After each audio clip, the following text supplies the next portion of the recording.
කොහමද මේ කාලේ හරි රස්නේ නේද? ඉතින් අපි හැමෝටම ගොඩක් දාඩිය දානවා. විශේෂයෙන්ම ව්‍යායාම කරන අයට. ව්‍යායාම කරන අයට විතර නෙමෙයි අනික් අයටත් ගොඩක් දාඩිය දාන කාලයක් තමයි මේක. ඉතින් අපේ වතුර තිබහත් ගොඩක් වැඩි.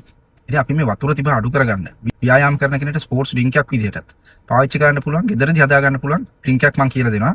ඉතින් ඔයා ඒක හදාගන්න මෙහෙමයි. පළවෙනිටම වතුර ලීටරයක් ගන්න.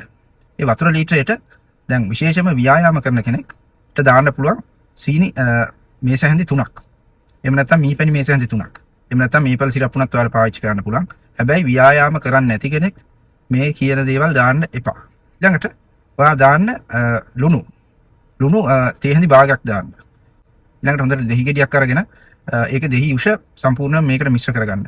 දැන් මේ හදාගත්ත ඩ්‍රින්ක් එක ඔයා හොඳට මික්ස් කරලා ඔයාට ව්‍යායාම කරද්දී විශේෂයෙන්ම අපි සාමාන්‍යයෙන් පැයකට වැඩි මහන්සිලා ව්‍යායාම කරන කෙනෙක්ට ස්පෝර්ට්ස් ඩ්‍රින්ක් එකක් නිර්දේශ කරනවා. ඉතින් මේ කාලේ ගොඩක් රස්නේනේ. ගොඩක් දාඩිය දාන ව්‍යායාම කරන ඕන කෙනෙක්ට මේක පාවිච්චි කරන්න පුළුවන්. ඒ වගේම ව්‍යායාම කරන්නේ නැති කෙනෙක්ට අර මං කිව්ව සීනි, මීපැණි, මේපල් සිරප් මේ වගේ දේවල් දාන්නේ නැතුව හදාගත්ත මේ ඩ්‍රින්ක් එක ඔයාලා පාවිච්චි කරන්න පුළුවන්. විතර ඉන්න ගමන් බොන්න පුළුවන්. ඉතින් හරි වැදගත් මේ වගේ ස්පෝර්ට්ස් ඩ්‍රින්ක් එකක් මේ වගේ රස්නේ කාලෙක හදාගන්න එක. විශේෂයෙන්ම මේ ඩ්‍රින්ක් එකේ ඔයාලා වතුර තියෙනවා. ඉතින් ඔයාගේ හයිඩ්‍රේෂන් එක තියාගන්න පුළුවන්. ලුණු වලින් සෝඩියම් හම්බ වෙනවා. සෝඩියම් වලින් ඔයාගේ ශරීරයේ ජලය රඳවා ගැනීම හැකියාවකුත් තියෙනවා. ඉතින් දෙහි උෂ තියෙන හින්දා ඔයාලට පොටෑසියම් උත් හම්බ වෙනවා. වෙනම ෆ්ලේවර් එකකුත් හම්බ වෙනවා එතනින්. ෂුගර් තියෙනවා, මීපැණි වගේ දේවල් දා ගන්නවා නම් ඉතින් ඒකෙන් ඔයාලට ශක්තිය හම්බ වෙනවා විශේෂයෙන් ව්‍යායාම කරන කෙනෙක්ට. ඉතින් ගොඩක් හොඳ ඩ්‍රින්ක් එකක්. හදලා බලන්න ගෙදරදිම මාත් ගෙදරදී හදා ගන්නවා. ඉතින් මේ වගේ හොඳ මැසේජස් අරගෙන ඊළඟ එපිසෝඩ් එකකට හම්බෙමු.